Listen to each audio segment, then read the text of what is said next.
ไปไหนหนูอยากไปไหนคะอยากไปทุ่งนา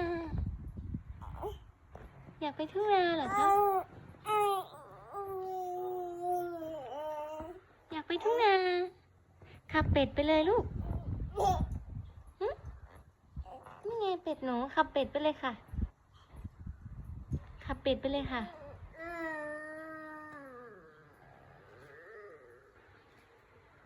ขับเป็ดไปเลยค่ะบึนบึนบึนบึนอยากไปดูบ้านน้อยเหรอเหรอคะอ๋ออยากไปดูบ้านน้อยว่าสร้างถึงไหนแล้วใช่ไหมคะเดี๋ยวแม่ปั๊มนมเสร็จเดี๋ยวแม่พาไปโอเคไหมโอเคไหม